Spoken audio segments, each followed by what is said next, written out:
Welcome to the session Ecosystems for Growth.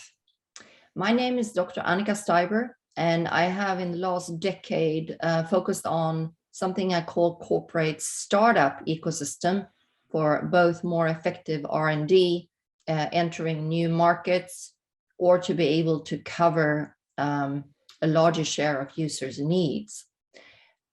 This strategy is more and more driven by large corporations. And today we're going to deepen our knowledge into this field a bit. And with me, I have a very distinguished panel. John Hagel, a trusted advisor to Fortune 500 companies, global speaker and a futurist. I have Professor Emeritus of Management and Professor Emeritus, Marshall Meyer. And then we have also Kevin Nolan, the president and CEO of GE Appliances. And I would like to warm up the panel a little bit by asking them, are we truly competing in an age of ecosystem, as the title of this conference is saying? Any one of you that would like to start giving a comment? Are we in an age of ecosystem, and why is that? John? Yes, I believe we definitely are in an age of ecosystems, even though most companies, I think, don't yet realize it. It's going to become more and more the key to developing prosperous companies. So, absolutely. Mm-hmm. Marshall, do you have any? Yeah, I think business ecosystems are defined by connectivity, both physical and informational connectivity. We know the latter is exploding. As to the former, there are changes occurring on the world stage that may in fact contract our supply chains a bit, but overall, absolutely, we're going in that direction. And Kevin, do you agree? Yeah, I do. And I think instead of thinking of competing in age of ecosystems, I think we're living in one. I think consumers have always had ecosystems. I think for corporations to prosper, they've got to realize what those are and how they can participate. Mm-hmm. And what would you say are the main drivers behind this direction towards ecosystem as a natural strategy of corporations today? Kevin, will we start? Should we start with you this time? Yeah, I think if you look at the drivers, it's really what are the consumers looking for? And I think, as Marshall mentioned, connectivity and the capabilities that products can have now to help connect things. So before in these ecosystems, the individual was kind of responsible for all the connections, where now, products and companies, we can help. And we can help the kind of what we call scenarios that consumers want to have, they want to live their lives. And I think to participate, consumers are going to ask for more. They're going to ask for more of just traditionally what a product could do. And they're going to want that product to do more for them and help them organize and help them, make the ecosystem more enriching for them. Mm-hmm. Could you give an example on a scenario? You mentioned the concept of scenario. Could that be what, my whole kitchen, or what is the scenario? Yeah, just what do? You entertain, or you eat, or there's shelter. All these things are ways you live your life, and they're not one thing. Like if you want to have dinner at your house, think of all the things that are involved in the preparation, serving, and then consumption. It's not any one company. There's probably 20 different people that play in the role of you doing a simple act like having a dinner at home. Right. So if your company could sort of provide that whole experience, it would be better than just providing the dishwasher, for example. Yeah, exactly. Marshall, what are the main drivers? Oh, I think it's our experience initially with PCs and then with handheld devices, where a single small device can reach everywhere and do lots of things for us. So now, just to follow up on Kevin, consumers are expecting that all of their devices have this kind of functionality. Literally, they want their dishwasher to be like their iPhone, so that the dishwasher programs itself. It tells you if the dishes are really clean. Maybe it loads and unloads the dishes. That's a dream, I think. But I think the general tendency is for folks to just expect a lot more of the things they have. Right. Thank you. And John, last words on the main drivers, according to you. Done a lot of research on what I call the big shift, which are the long-term forces that are reshaping the global economy and society. And I think two key elements here have been briefly mentioned, but one is connectivity on a global scale. I mean, we have far richer access to insight about what's going on anywhere in the world in real time, which is a key requirement for really robust ecosystems. And then on the other side, we've talked about the interests and needs of customers, but I would frame it a little more strongly that customers, as a result of this big shift, are becoming more and more powerful and demanding of the vendors they deal with. They want products and services that are tailored to their specific needs, not a mass market product, their specific needs, and that will evolve with their needs in real time as their needs evolve. And that is going to, I think, be a key catalyst for the emergence of much more flexible ecosystems that can mobilize to serve those needs of the customer. Okay, so you all have your unique strengths, and now we're going to hopefully leverage on those strengths. And we'll start with John. You have been doing a lot of research on ecosystem, and you're also teaching courses on something called dynamic ecosystems. Why don't we start asking you, how can ecosystem accelerate growth? You have a pretty interesting theory here. Would you like to share? Yeah, sure.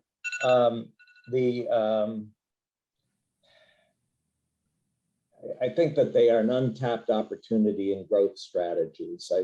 More and more companies around the world are under pressure from their investors for growth, not just profits. The investors are looking for more growth. And my experience when I sit in leadership meetings with those companies and they talk about growth strategies is that they're really focused on two options: make or buy. Those are the two options. The only choice is how much of each do we want to do. And I think that there's a third option that is not yet really on the leadership agenda, but needs to be, which is what I call leveraged growth. It's how can we grow by mobilizing the resources of third parties, more and more third parties, to add value to our customers and capture some of that value for ourselves. And it requires a lot of shifts in mindset. One key shift is this notion of shifting, when we talk about ecosystems, from cost to value. Most companies, in my experience, when they talk about ecosystems today, it's all about cost reduction. If I can reduce my cost, I'll go with a third party. Increasingly, the focus on ecosystems needs to be on growth and value. How can we deliver more and more value to the customers through ecosystems? And I think that's a missing element here. But again, it requires a significant shift. And one shift is the need to look ahead, for companies to look ahead and anticipate what are the large emerging unmet needs of our customers and other stakeholders, and then mobilize more and more third parties to address those anticipated unmet needs. I'll just give a quick example of a company that did an interesting element around growth strategy here. Was Cisco, the Silicon Valley technology company, back in the 1990s, created an online website called Cisco Connection Online. And what they did there was they invited prospects, people who were interested in their products, to come to that website. They would start asking them some questions. And then based on the answers, they would start mobilizing third parties to help provide support for those customers. It turns out there were a whole range of activities required if you wanted to buy a complex networking product that Cisco had, everything from consulting activity to site preparation to employee training. They would mobilize more and more third parties. And they ended up having 40,000 business partners in their network. And it was a strong driver of growth because now customers were getting their needs addressed and much more interested in buying those products. So I think it's an interesting illustration of the kind of growth opportunity that's available. And it seems that Cisco was pretty early. You said in the 1990s. Yeah. I mean, I've been studying a lot of companies now in, after 2010-ish, and this is 1990s. So you mentioned growth, and you sort of have argued why ecosystem is important for this new growth strategy, as you seem to see it. Something that is interesting and that I've been studying as well is that you can find those growth ecosystem both upstream and downstream. I mean, some companies are really focused on innovation ecosystem or innovation, ecosystem for just creating more innovation, say speeding up their R&D or something like that. And of course, that can create growth, if that is launched. And then you can also go, to the other direction and partner with partners to get, sort of be able to cover a bigger share of the user's needs in the marketplace. Do you have anything there to share with those different kind of ecosystem strategies, upstreams and downstreams? Yes, well, I think that there's an untapped opportunity on all elements of the stream, upstream and downstream. The example that I just gave was focused on business ecosystems downstream and connecting with customers much more effectively. And the business benefit there involves not just growth in revenue, but growth in profits. Leverage growth is typically much more profitable per dollar of revenue than if you do it yourself or you go out and make a big acquisition. It also provides an opportunity to broaden and deepen relationships with customers. Typically, companies that are effective in this approach have much lower churn rates in their customers because their customers are much more satisfied that their needs are getting addressed. And you get much more insight into the customer context and needs and the ability to discover emerging unmet needs. So you're able to stay a bit ahead of the curve because of all the third parties that you've mobilized and watching and seeing what kind of interest customers have in them. So that's all the benefits of ecosystems downstream. If you go upstream, there's also significant benefits. I think that one of the big problems everybody's talking about today is the fragility of supply chains. And it's ironic that everybody talks about supply chains. Chains are rigid. They are not meant to be moved. They're meant to hold you in place. Yeah. And if unexpected things happen, guess what? The chains break. Wow, what a surprise. Why don't we move from supply chains to supply networks that are much more flexible and that allow us to connect on demand and on need with a broader range of third parties? That kind of upstream ecosystem provides much more flexibility and specialization in markets where you have more and more demanding customers, as well as growing uncertainties in the marketplace in terms of what the demands are going to be and events that may disrupt things. And in fact, depending on the product that you're offering, you may need to go further upstream, not just the companies that you're buying from directly, but companies they're buying from and further upstream. So you ultimately may need to become an orchestrator of a much broader and complex ecosystem that involves many levels of production. I'll just give one quick example here, which is a Chinese company, Li & Fung, in the clothing industry. Back in the you can remember the days of 9/11. Talk about a major disruption. Li & Fung had a global network of 15,000 business partners for clothing, producing clothing for Western companies. Within 3 weeks, they had a lot of their production activity in Pakistan. which at that point after 9/11 was an extremely vulnerable, uncertain supplier country. Within 3 weeks, they moved all the supply that was coming from Pakistan to other partners in other parts of the world that were more secure. So the flexibility was extraordinary. I think that's a key benefit. And then you just mentioned also the upstream opportunity for business ecosystems around product development, especially with products that involve a large number of parts or components where you need to bring together a lot of different suppliers of different things and come up with creative new elements, products, components.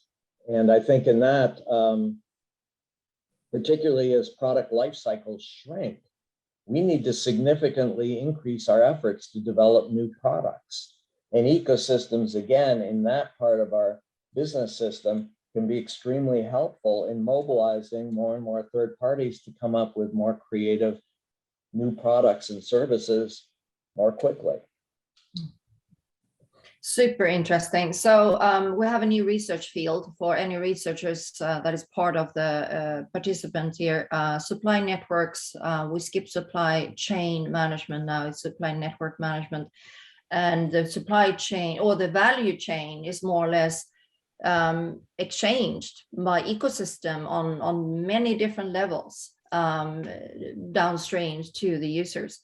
It's fascinating. One thing that I would like you to also explain to the listener right now, the participant, is that you divide ecosystem into different types, and you have this kind of nirvana ecosystem that everyone should strive towards this kind of nirvana.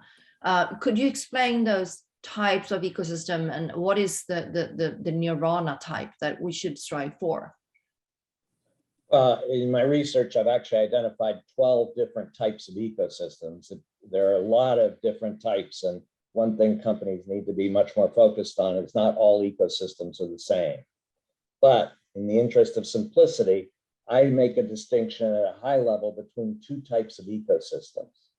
One are static ecosystems, which is the way most ecosystems are designed today. It's the mindset that I know that somebody out there has a expertise or a product that I need access to. Let's do a short-term transaction to get access to it, which is fine. But it's static. It's a sense that this whatever's there is there, and that's what we need to get access to. The contrast, and I believe the untapped opportunity, is around what I call dynamic ecosystems, where the mindset going into it is that by coming together with more and more third parties, we can all learn faster and accelerate our performance improvement so that we're constantly developing better and better products and services to offer each other, not by coming together. And I think that that's the untapped opportunity. And I should clarify, when I talk about learning in these dynamic ecosystems, I'm not talking about learning in the form of sharing existing knowledge. I'm talking about learning in the form of creating entirely new knowledge by confronting situations that have never been seen before. In a rapidly changing world, that's the learning that's most necessary and valuable.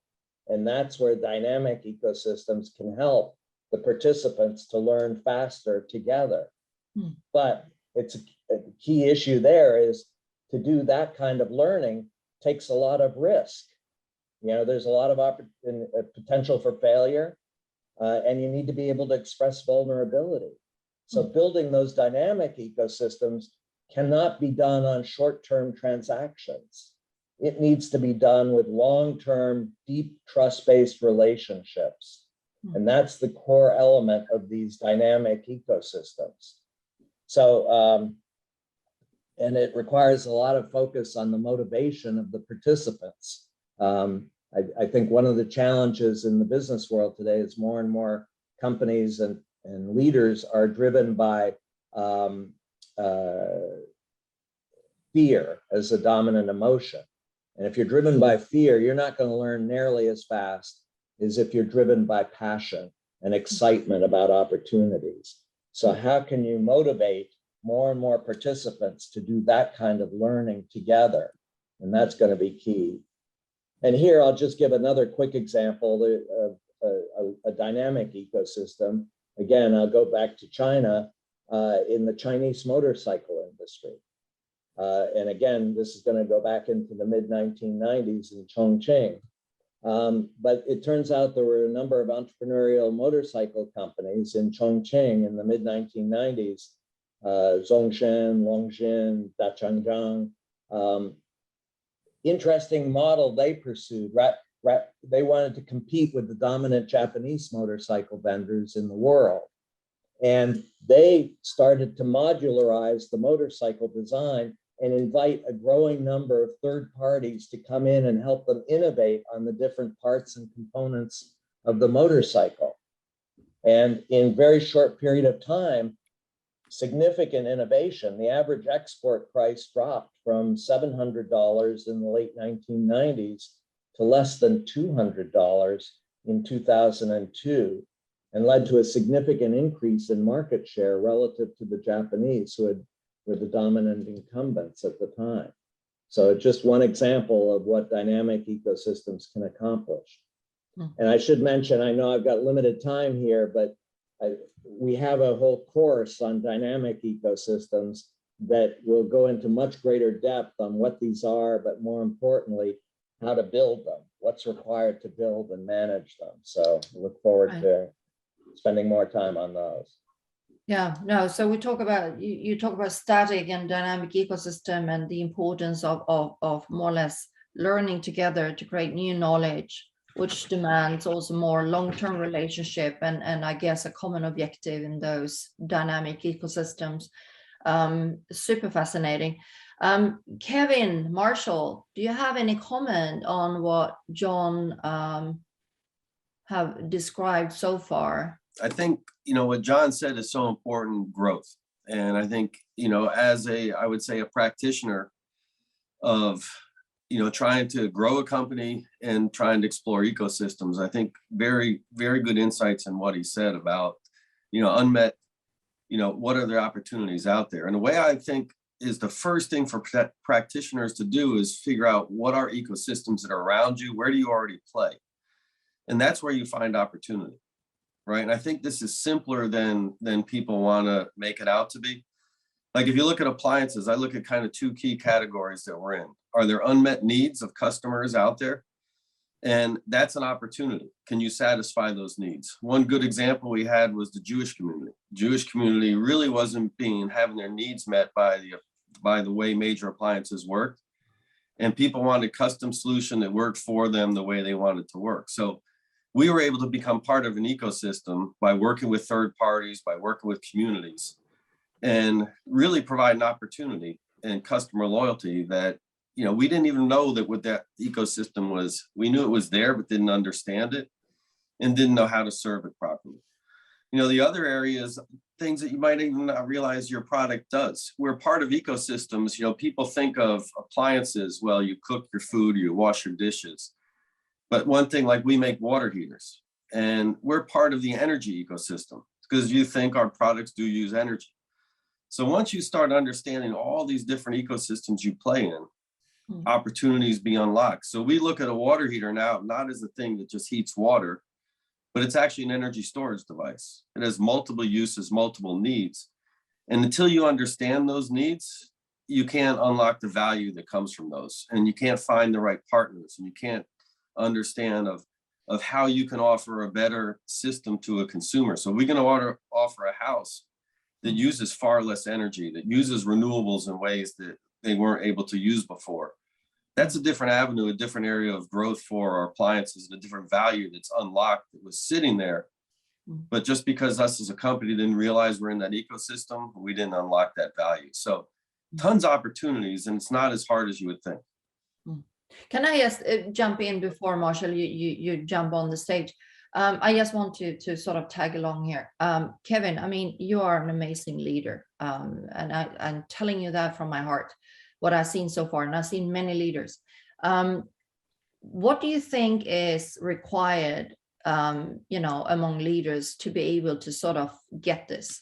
I mean, I have a feeling that this kind of insight that you just expressed to us is not sort of common goods among leaders out there. Yeah, I think unfortunately it's very easy, but maybe hard for some to do, and it's called humility. Is the first thing to really play in ecosystems is you've got to take yourself out of the center. A lot of companies want to think they're the center of the world. You're not. You're just a player in an ecosystem, and you got to understand what that is. And if you keep trying to focus on you being at the center, it makes you blind. You can't see opportunity. So once you can put yourself below that, put the customer in the center, put the consumer in the center, take yourself out, you start seeing the world totally different. But that takes humility. And I think a lot of us want to think what we do is the most important thing there is. Until you can figure out that's not true, that's when you can start seeing better and seeing opportunity. Thank you. Thank you for sharing that. Marshall.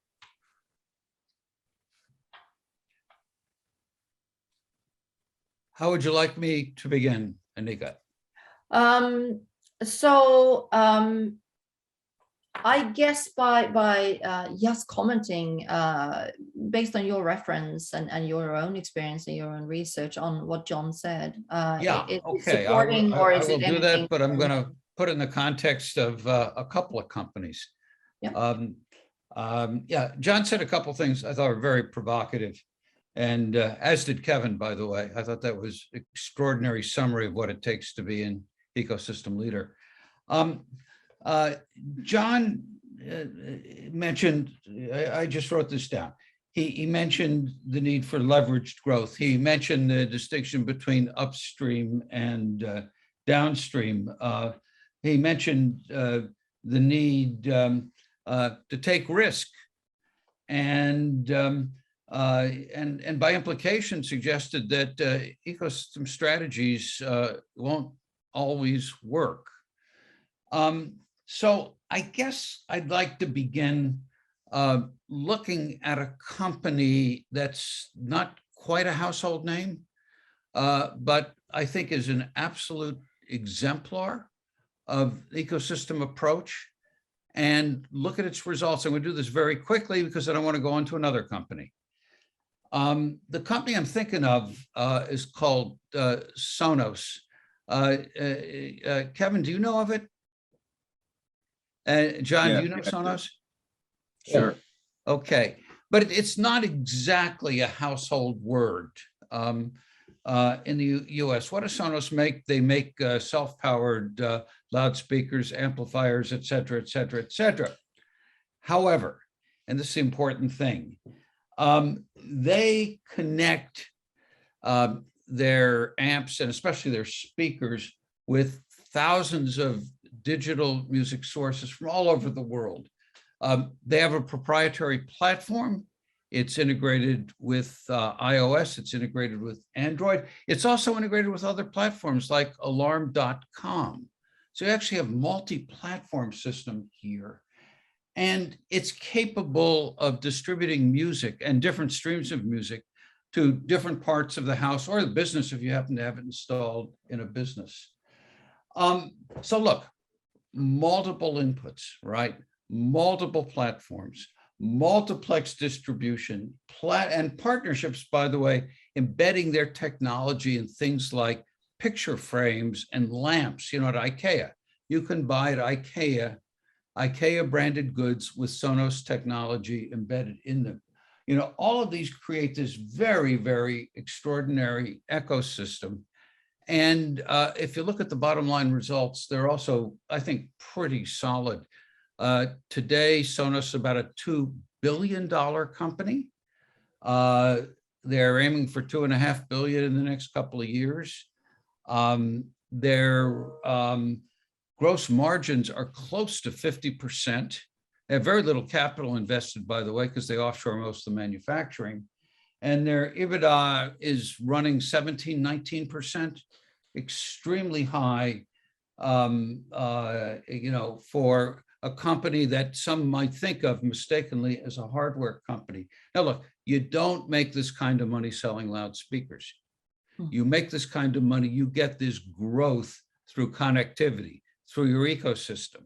That's the value they're delivering to customers, and also fair amount of simplicity in accessing and utilizing this ecosystem. Here's the opportunity. If you can bring together all of these pieces, downstream, upstream, and I would also, emphasize multiple platforms, you've got something that delivers an immense amount of value to customers. It's fantastic. Okay, so but Sonos began as a tech company, if I understand it correctly, with the explicit goal of creating an ecosystem of music. So what about established companies seeking to create ecosystem to power their long-term growth? That's a tougher question. And I think, as we've discussed, I think of Haier as a great example of a company that's moving in this direction. Haier has a number of ecosystem initiatives. I can't go into all of them. There's one in food, there's one in medical supply chain. One I want to talk about, though, is what they call their Internet of Clothing. Now, look, the vision of Haier's Internet of Clothing is, roughly the same for clothing as what Sonos did to music. They literally want to digitize clothing, and they want to use digitization to create, track, and coordinate clothing from design, manufacturing, distribution, utilization and care in the home, coordination of clothing, and ultimately the disposal of clothing when it's no longer used. This has enormous benefits, especially for consumers. I'll point out why in a second, and also for society at large, because the current surfeit of clothing is, and there's a surfeit, is enormously wasteful of water and other precious commodities. But look, I want to point out something. One of the challenges, and go back to John's point on the challenges. The great challenge is communicating this if you're an established company. The world has difficulty understanding what you're doing. It's hard for people to think of an established company. In fact, a company with a strong brand identification with products as an internet, much less an ecosystem company. I'll give you an example. A couple of weeks ago, Nikkei Asia published an article on the appliance industry in China. Here was the headline. Look at this. I'm just going to read it to you. Quote, Chinese home appliance makers focus on diversification. Okay. And it went on to say, and again, I'll quote it, it's easiest to do this. Sales of home appliances have slowed after the government introduced measures to cool down the housing market. Against such an environment, Haier is focusing on expanding its Mr. Clear smartphone-based laundry services that cleans clothes, shoes, and sofa covers.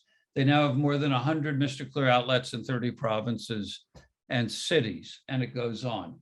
In other words, hey, appliance sales are kind of flat because of the housing market in China, so Haier opens a laundry. This misses the point beautifully and completely.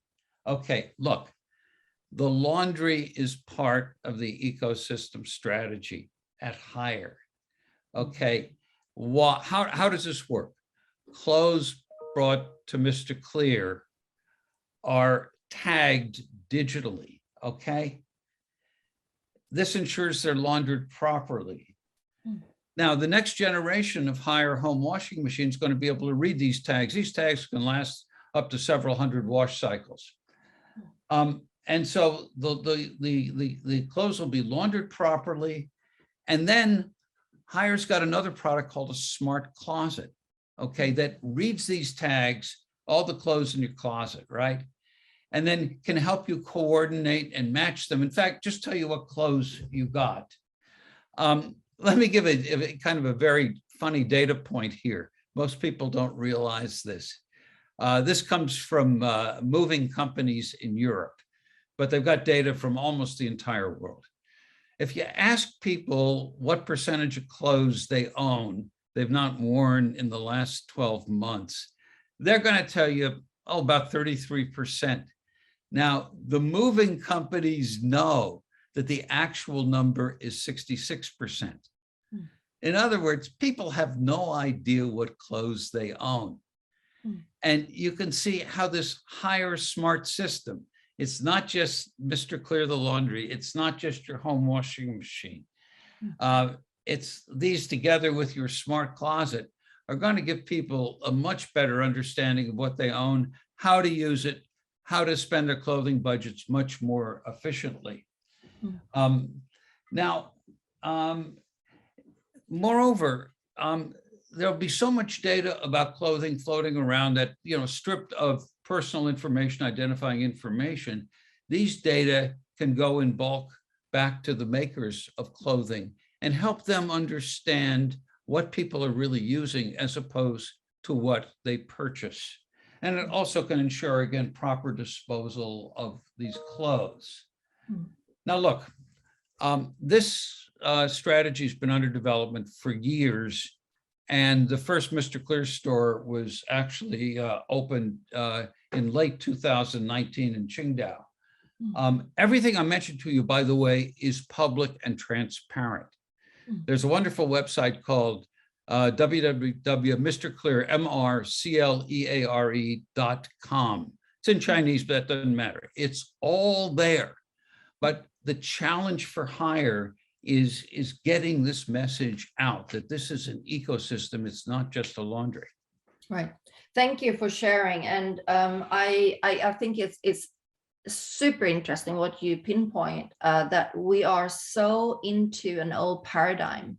So when they see the new paradigm, they try to translate that into something they know. Diversification is not an ecosystem and new way of working, is diversification strategy, because that was the old paradigm. Okay, so coming back to we have to understand those, the new set of assumptions and the new paradigm before we maybe can interpret what successful companies really are doing.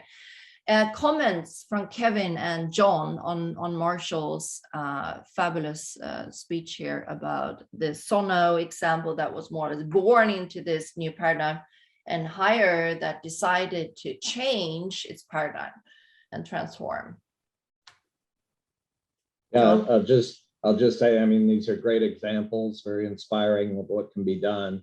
I think one of the key things that it illustrates is the way that ecosystems strategies can play across traditional industry boundaries, and that companies that remain locked into an industry framework or silo are going to have a much more limited opportunity to build ecosystems than those who really, I think it was Kevin's point, particularly focus on the customer and what the customer needs are, and regardless of what industry they're in, help to mobilize, bring the resources together.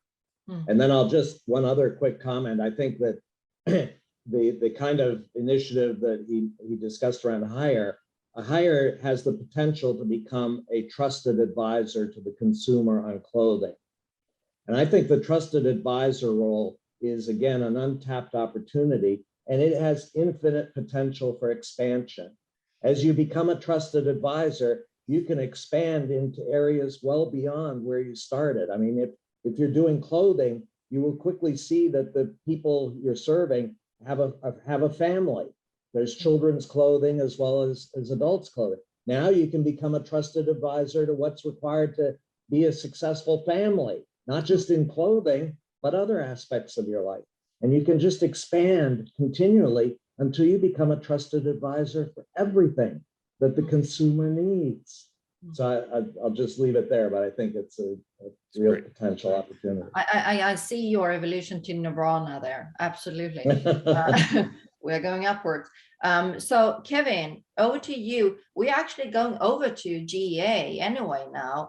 Maybe start with your comment, if you have any comment on Marshall's speech, and then I would like to focus on GE Appliances and the absolutely tremendous transformation you have been doing in the last 5 years. Oh, no, thank you for that. I think just one thing that sticks out on the examples that Marshall gave and following on kind of theory, that John prescribed is partnerships. So if you look at whether it's Sonos or you look at, High Air's Internet of Clothing, neither did you say Sonos, they don't own that ecosystem. You heard Marshall talk about, they bring music, they have all kinds of different partners are a key word. Same thing with High Air. They don't make the clothes, right? There's many things that they don't do. They're part of an ecosystem.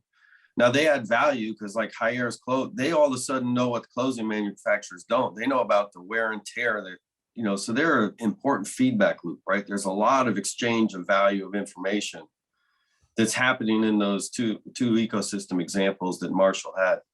But it's about partnerships. And I think that's what we have to think. Again, it's taking yourself out of the center, put the consumer in the center, and then how can you partner with others to bring a richer, better experience to that consumer? I think those are great examples by Marshall. Fantastic. Yeah, and over to you. I mean, you are on your way to Nirvana. You started in 2016 with your transformation, and I personally have been studying this together with Bill Fisher, and we both are absolutely amazed. Even Edgar Schein, the father behind corporate culture, is amazed over what you've been doing. So why don't you, for there are people that might not know what you've done. Can you just shortly sort of provide a condensed version of what have happened since 2016? Yeah, so thank you for that. So if you look back at 2016, we became part of High Air under the High Air family, and a very interesting company of how, the philosophy of that company is and how they run the company. And the theory that we have at High Air is a theory called zero distance. And what that means is we want to become one with our customer. We want to be closer to our customer than ever was thought possible, to the point of zero, like intimate. Now, what does that mean? We had to really look at our company. Were we built around zero distance or were we built around corporate efficiency? And you'll see, I think this leads into this ecosystem thinking, is we're a company that was built around traditional corporate efficiency, not being customer centric. So the first thing in our transformation we had to do to get more towards zero distance, we had to break the company down into smaller portions. So we had what we called our first phase was our micro enterprise phase. So that meant taking a big functional business that has scale, break it down to smaller customer facing points and make those smaller points really the ones that lead the company. So take the power out of the CEO's chair, put it into the micro enterprise leadership, and let those micro enterprise be entrepreneurial, find opportunities, right, and serve the customer in a much better way. When we did that, we started with maybe 4 micro enterprises. I think we're at 14 or 15. These things organically grow as opportunities appear, but those opportunities are found by employees. They're not found by strategists. They're not found by, people in a back room thinking up innovation. They're being thought, and John said it, passion. Passion-driven entrepreneurs are really create value and find value, untapped value resources. That micro enterprise phase was very successful. So, we've gotten into, you could say it's diversifying, but it was really driven by passion. During the pandemic, a good example is the recreational vehicles. We have 3 or 4 employees that were passionate about that space and said, hey, we can bring more value as G Appliances into that. So within less than 2 years now, we have a full line of recreational vehicle products, really trying to bring innovation and new thinking into that and finding new partners and understanding an ecosystem that we didn't participate in. We can bring a lot of value, and we think we can bring better experiences to it. That didn't come out of the C-suite. That came out of passionate individuals. So we like to think we're a company now that if you have an idea, you have passion, that our company is now a platform to allow you to go and bring that and experiment in the market with that. So that, I think, has set us very well. And we changed our strategy last year after, I think, the successful micro enterprise phase to be a leading ecosystem player. And what does that mean? It means a lot of listening to the lessons, that John talked about with Marshall. is really understanding first where we play. You know, what do consumers expect from the things we currently make? And what are the ecosystems we're currently in? And then how can we build the kind of partnerships to bring richer value out there? Because I think people get confused with platforms and ecosystems. You know, an ecosystem should be an area where you can extract more value from a system that was untapped, that was already there. And it should be a mutual value exchange. Platforms can in many ways be a one-way value exchange, right? Where if you have a monopolistic platform, you can extract value from all your partners to an unfair measure. And I'd say we got to be very careful. Don't mistake that for an ecosystem, right? An ecosystem should be win-win around bringing consumer value. Mm-hmm. And when you find those, that's when it's something special, right? And that's when you can have this untapped growth that can come. So we've been on the biggest growth spurt our company's ever been on. We've grown more in the last 4 years than we did in the previous 25 years. You know why? It's just listening to consumers, putting the customer first, putting them in the center, and understanding what their expectations are. That allows you to see these ecosystems. And then once you see the ecosystems, you can get to partnerships that allow you to play in a much better way. So a lot of fun stuff going on, exciting stuff happening. And I think just by realizing that we're not the most important thing in the world, but we play an important role in bringing our consumers a lot of value.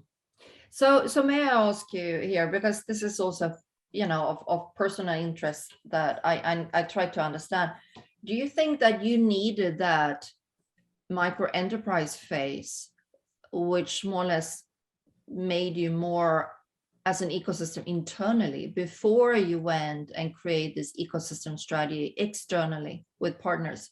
Or do you think that those can be independent and happen in parallel? I think you have to break down corporate bureaucracy, because a bureaucrat is terrible to partner with. Who wants to partner with bureaucrats? So if you don't have a nimble corporation that doesn't have a lot of bureaucracy, you're never going to be able to partner as quickly or as efficiently as you need. You know, if you look at digital world, you know, you have APIs. The best digital platforms, digital ecosystems, there's APIs where you can join. There's a frictionless cost of entry into these. So how hard is it to work with your company? How hard is it to join? And you know, are you like a digital API? Right. Or do you have series of lawyers and levels and different things to partner? So the more you can become a digital API in your partnership journey, the more effective you're going to be, the more people are going to want to join on, and the more value you can untap at a low cost. And our old company, and we are still way too hard to deal with. You know, it still looks like a supply chain, not a supply network, as John said. You know, so there's a lot we need to do, but a lot comes, bureaucracy is your enemy in trying to be an ecosystem-based company. Right. And you act like a trailblazer in this new paradigm. You almost have to develop and educate people around you, corporations around you that might not understand or share those concepts yet, I guess. Some concepts that your mother company is having today is the ecosystem micro communities, and also aiming for ecosystem brand. Is that something that you think you are going to aim for as well, or maybe you don't have a clear view of that yet? But what does it mean, you think, for GE Appliances? You know, I think those are natural outcomes of where you find yourself once you go down this journey. You know, we had employees that were in like a very small, you call micro ecosystem. Employees were interested in growing mushrooms at home. You know, the pandemic was there and a lot of people wanted to eat healthier, and they found that it wasn't easy to do. So they came up with a system, a mechanism to help grow the mushrooms. But we only had one little part that we thought we could improve. And sure enough, we're launching a product now. It looks successful, but it is an ecosystem that we never even knew existed. We didn't know people were having problems growing mushrooms. Our expertise could help. But we have a couple of employees that start a new ecosystem that I would say is micro. So these things, as you get into it, they're going to start happening naturally in your company. As you start focusing on these unmet needs, unserved communities out there, you'll find them. And then you'll see micro contracts, all kinds of different things you're going to need to participate in these ecosystems properly. Okay, so with that, I would like to open up the floor, and including Marshall and John as well, to ask questions to Kevin if you want, but also to everyone else. Please use the Q&A. Now we have a couple of minutes to ask questions. And I can just, meanwhile, while you sort of coming in with questions, I can just say that my conclusion is that, yes, we are in the age of ecosystem. We should aim for dynamic ecosystem, not static. There are already applied examples, not just the one that were born with it, but actually the companies that were born in the old paradigm and were able to change. We have an excellent transformation example in GE Appliances, and they went through first an internal phase, a micro enterprise phase, and then they went to a more of an external ecosystem phase, including external partners. And there seemed to be a correlation between those two phases, that it might be important to do the internal homework first. This is a big message to all companies out there, because many companies, I think, are cheating with their homework. They are trying to do the ecosystem, but they are not acting as ecosystem or following that philosophy themselves, which means that's really, really hard. Okay, so let's see what we have as a question. Anyone of John or Marshall that just want to, like, a 1 minute question to Kevin? Take the opportunity before I let the other in. Marshall? Real quickly to Kevin. Kevin, you're way too modest. You or your team made a decision to grow the company rapidly when COVID hit. It was a daring decision. It's paid off enormously.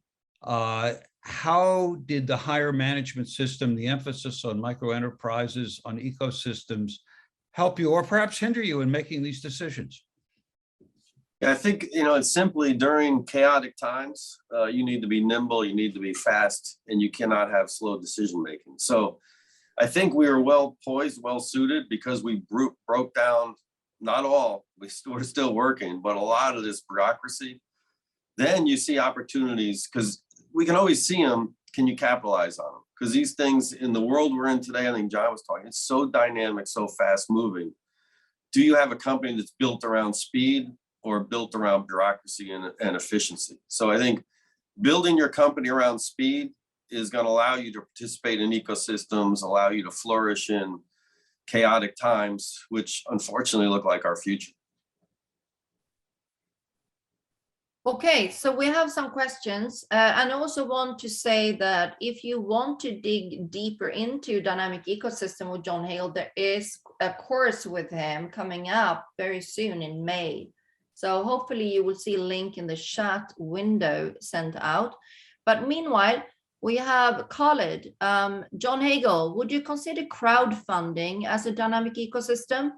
Also, is the dynamic ecosystem based on the value net model? Well, crowdfunding the way it's currently operating is not a dynamic ecosystem. It's just getting money to support somebody else to do something, which is fine. That other person is doing things, but they're not connecting with each other to learn faster. And I think crowdfunding can play a role if it's a much more interactive kind of relationship where the funders are learning and the people being funded are learning, and they're engaging with each other, not just to get money, but to learn about what performance is going to be most valuable. So I think it certainly is not what I would call a dynamic ecosystem today.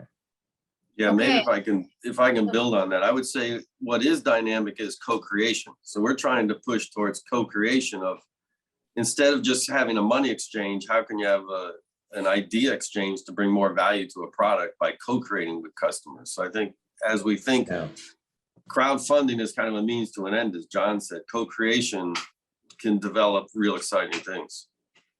And I've just also to challenge further, a lot of people talk to me about these prize platforms where X Prize, for example, where you give a reward for coming up with a major new solution to a problem. I think that's learning in a limited form, but it's very transactional. It's here's the problem, give me an answer, I'll give you a reward. I'm talking about learning platforms where it's a continuing set of relationships over time. And as we come up with one idea, we look for the next idea and we keep on going. And that's ultimately the potential of learning platforms. We have another question from Janka, who is also an instructor on transformation, on digital transformation. What do you think about business ecosystems in general? How are they contributing to progress and the further development of society?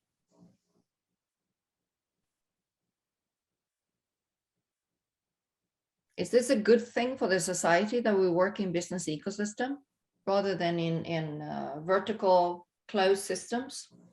Marshall, that sounds like a good academic question. I was looking at the chat. Can you repeat that, please? So do you think, Janka asked if business ecosystem is good, what kind of effect does it have in general? Is it good or bad for the society? Is this better than sort of the vertical system that we had, the closed system? In general, it's hard to answer that. And yeah, you got to put on an academic hat, but I would say the following. The real issue is accounting, right? How do you account for both company results and ecosystem results simultaneously? Right. And actually, what I envision is that as ecosystems begin to dominate production distribution, the company as we know it may be deeply transformed and possibly even disappear. I can't say what form will take its place, but it's very hard to get the kinds of interchanges and then dynamism you need for an ecosystem and still allow each company to maximize its particular results. I don't have a solution. I do know the problem. But isn't it interesting, Marshall, because I know that you know that I know that there is a fourth financial statement now. It's not commonly applied, but there is a fourth financial statement where we actually, to our profit and loss account, add the value from an ecosystem for the first time. And I think it's really exciting. So for everyone that is in the financial sector, part of this session today, you should know that you should look out for that fourth financial statement. And that is going to take into account the value created in ecosystem. By that, I unfortunately need to say goodbye to everyone and thank you. I'm so grateful for having this panel. Marshall Meyer, thank you. John Hagel, thank you. And Kevin Nolan, my most admired leader in the world. Thank you so much. And thank you, Stuart, and thank you, Monica, for having us here. Take care, everyone.